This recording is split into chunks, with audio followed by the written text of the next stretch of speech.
hadir teman. Kali ini ada 3 sobat Otan hadir dengan berbagai keunikannya. Ada kucing-kucing yang bisa ngeband dan main akrobat. Ada juga anjing-anjing yang ikut parade Halloween menggunakan kostum unik bersama pemiliknya. Cakep! Ada juga penyelamatan rusa yang nyangkut tanduknya. Kita langsung ke si kucing-kucing Acrocats dulu ya.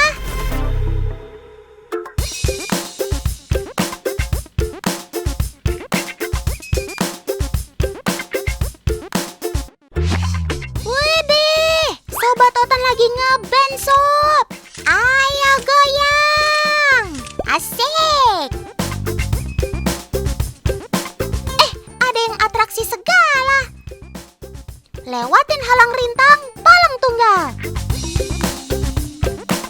Wits, kakak-kakak pemilik juga dipanjat sama si kucing. Dan lihat lebih teliti teman. Semua kegiatan yang dilakukan lebih dari 20 kucing ini, semuanya seperti aksi yang sering kita lihat di sirkus ya. Nah, memang sebutan kucing-kucing hasil rescue atau penyelamatan Tante Samantha Martin dan teman-temannya ini dididik menjadi kucing sirkus. Sobat-sobat Otan ini terlatih melakukan trik sirkus, mulai dari band kucing, lompat masuk lingkaran, hingga menyeimbangkan bola yoga dan lain-lain. Sob, kalian mau kemana? Ya, tuh kan, Otan ditinggal lagi.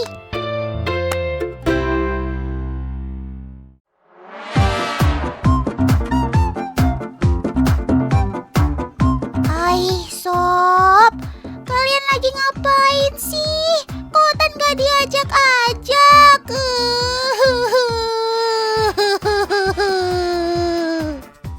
Padahal kan Otan pengen tampil keren kayak kalian. Tunggu, tolong jelaskan. Ini kalian ngapain pakai kostum segala? Mau party kok siang-siang sih, Sob? Oh, Otan tahu. Kalian lagi lomba kostum untuk Halloween ya? Kece semua kalian, Sob. Ada yang kostumnya konsep Squid Games pula. Kermaks! Acara pesta kostum ini diadakan pada 23 Oktober lalu di New York untuk merayakan Halloween, teman.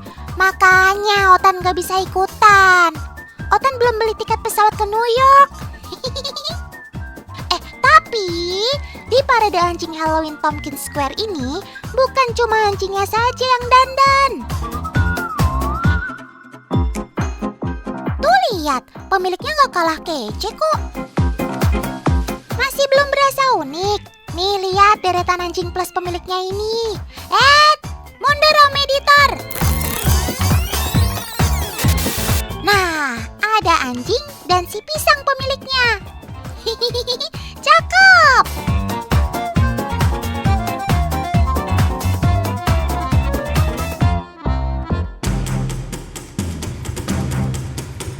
Teman, Paman Petani sepertinya sibuk sekali. Lagi ngapain sih?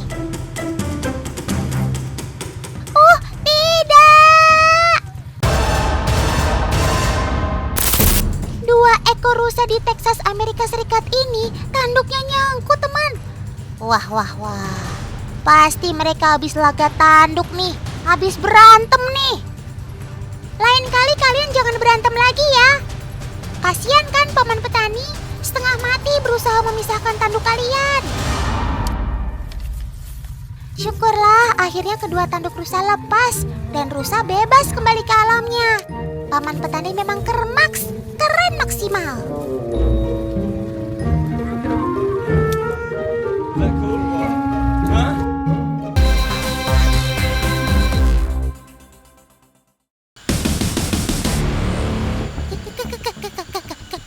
Gawat! Itu ada ular kelaparan. Nampaknya ia sudah siap memangsa si kadal. Tunggu apa lagi, Sob? Cepat kabur! Tunggu. Sepertinya ada yang aneh sama ular ini.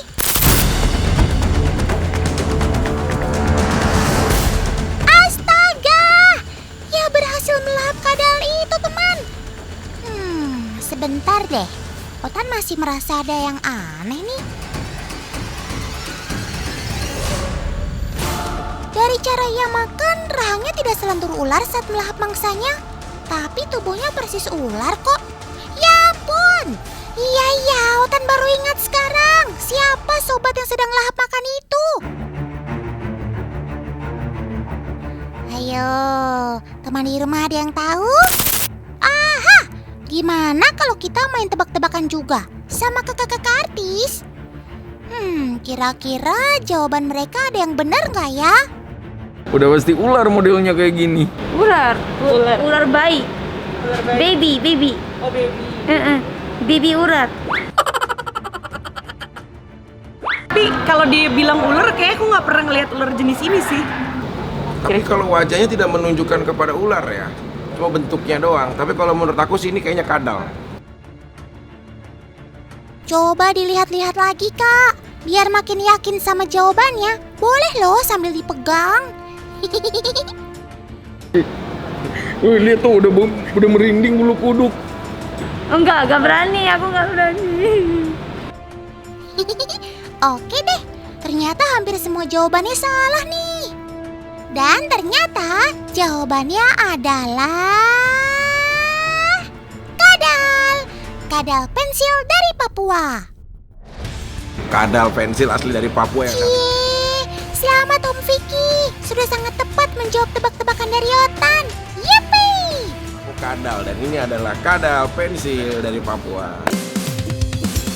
Dari tadi Otan sebut kadal pensil mulu. Emang apa miripnya sih sama pensil? Apakah panjang tubuhnya sepanjang pensil yang sering teman gunakan? Yuk kita coba ukur.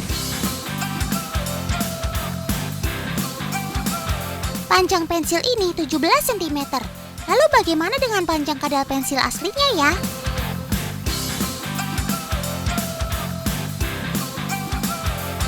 Ternyata lebih panjang teman.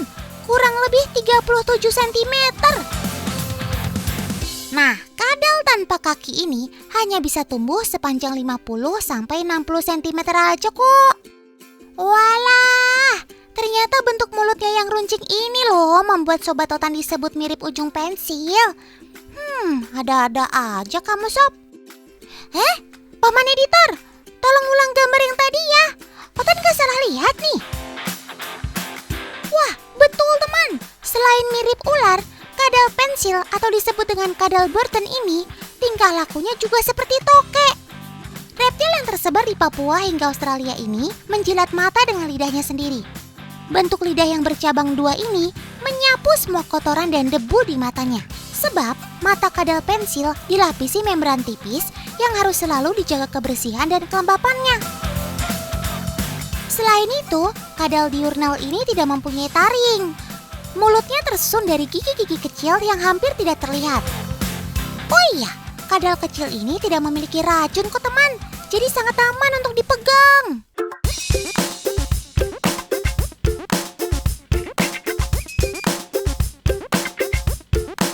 Tapi coba kita telah lagi yuk perbedaan kadal Burton dengan ular sesungguhnya.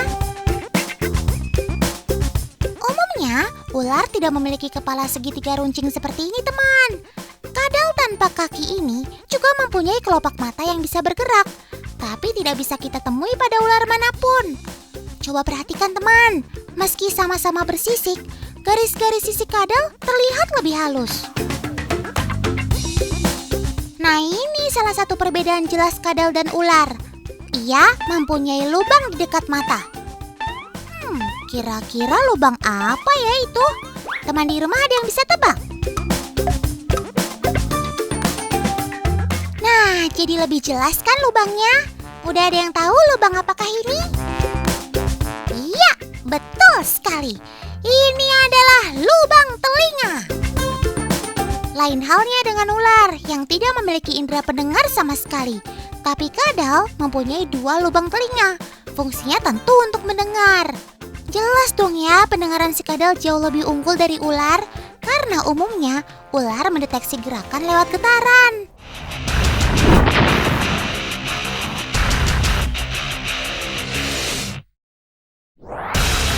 Ya, kedua peserta sudah bersiap di belakang garis kuning. 1, 2, 3, mulai! Apa yang terjadi, saudara-saudara? Iya, luar biasa. Hanya dibutuhkan waktu 2 detik untuk butterfly agama menginjakan kaki di garis finish. Sayang sekali, Sob. Meski kamu sudah berusaha maksimal, tapi kadal pasir itu larinya super cepat. Jangan berkecil hati ya.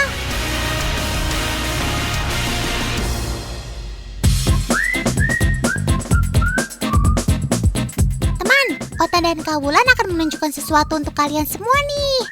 Kalau tubuh dan muka kadal pensil berhasil menakut-nakuti teman di rumah karena mirip ular, tapi nggak semua sifat ular bisa ditiru sama Sobat Otan ini. Tahu dong sifat yang dimiliki semua ular dengan bentuk tubuhnya yang tidak berkaki? Yes, melilit. Dengan batang kayu ini, Kawulan akan membuktikan perbedaan yang sangat jelas antara kadal pensil dan ular. Lihat teman, kadal pensil nggak punya kemampuan untuk melilitkan tubuhnya di batang pohon. Bahkan ekornya pun tidak punya kekuatan untuk bergelantung di sana. Nah, ketahuan kan sekarang? Meski sangat mirip ular, tapi tubuh kadal pensil tidak elastis dan tidak bisa melilit.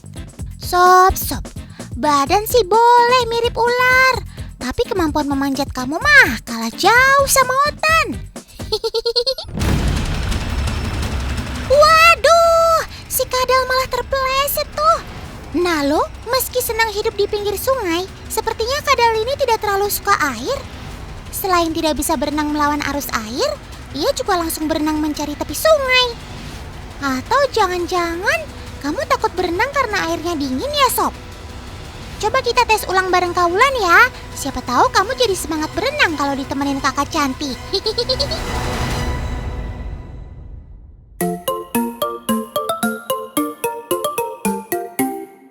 Santai, Sob. Relax. Jangan panik. Yuk Kawulan, kita coba sama-sama. Eits, sepertinya kadal pensil ini terlalu rileks, teman. Coba lihat, ternyata si kadal dapat mengapung di atas air dengan posisi melingkar seperti ini. Keren maksimal. Sepertinya Otan belum pernah menemukan ular yang punya kemampuan mengapung seperti kamu, Sob.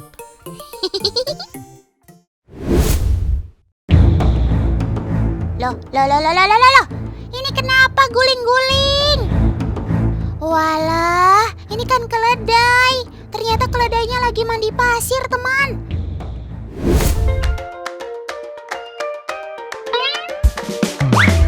Teman, kalian tahu nggak? Kalau keledai punya perilaku yang mirip kalkun loh. Dimana kalau ada seekor keledai bersuara, maka keledai lain akan ikut menyahut. Nah, Otan jadi pengen bikin eksperimen ah.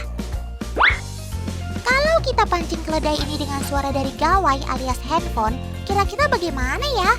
Sudah ada Kak Anggun nih yang bakal bantuin Otan. Oke Kak Anggun, monggo.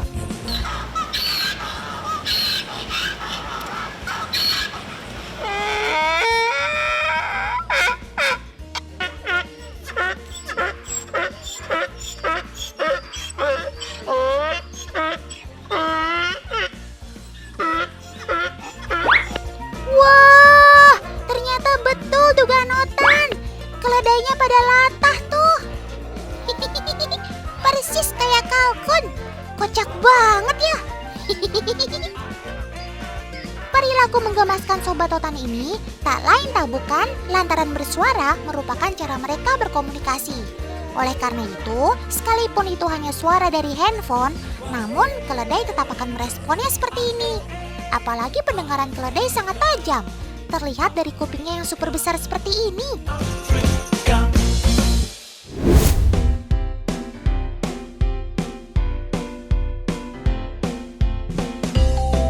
Teman di rumah, kalau ingat keledai pasti ingat susu keledai kan?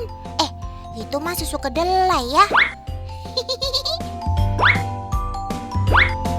Maksud Otan, ingat peribahasa yang berbunyi hanya keledai yang terperosok ke lubang yang sama 2 kali. Peribahasa yang bermakna kecerobohan ini seolah mencap keledai sebagai hewan yang bodoh. Benarkah demikian?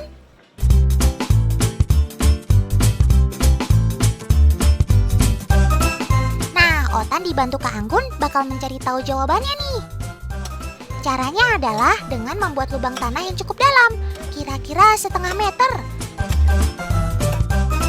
Selanjutnya, Kak Anggun bakal memancing dengan makanan favorit keledai, yakni wortel. Kita lihat, apakah keledainya akan terjatuh ke lubang ini ketika mencoba memakan wortel? Otan jadi ikutan penasaran.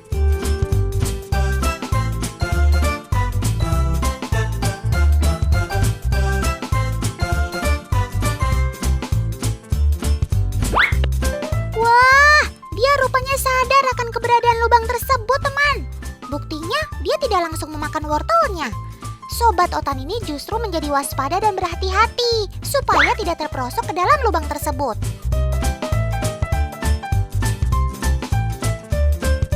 Tuh lihat, keledainya malah berjalan memutar, teman. Wah, wah, wah, cerdik benar kamu, Sob.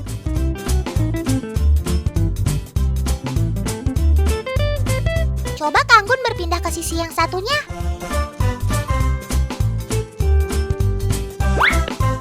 Tuh kan, keledainya tetap jalan memutar.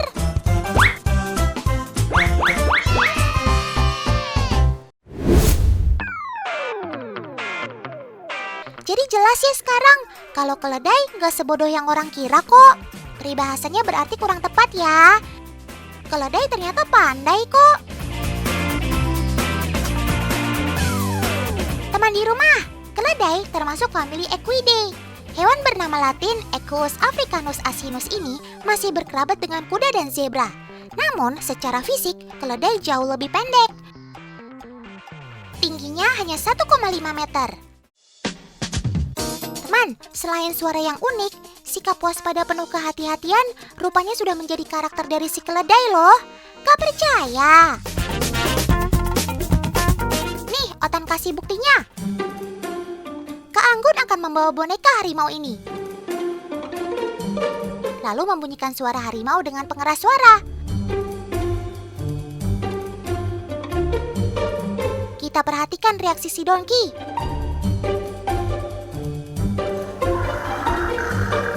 Tuh lihat, keledainya terfokus ke arah boneka. Pandangan mata si keledai nggak bisa lepas dari bonekanya. Terlihat sekali kalau keledainya ketakutan. Tuh pada mojok begitu. Coba Kak Anggun taruh wortel di dekat boneka harimaunya.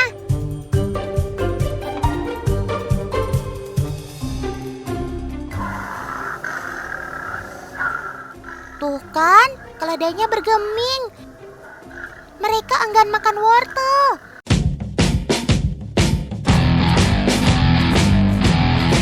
Di kebun binatang, biasanya keledai akan dikasih makan rumput seperti ini. Rumputnya sengaja ditaruh di keranjang yang digantung, atau istilahnya enrichment. Yang unik nih teman, adalah cara makan si keledai. Keledai ternyata memiliki bibir yang sangat elastis, yang bisa menjangkau tempat sulit dan celah yang sempit, teman.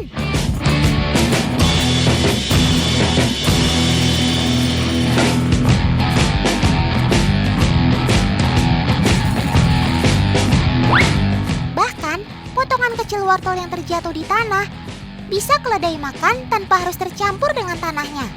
Wah, wah, wah. Bibir kamu sakti banget ya, Sob.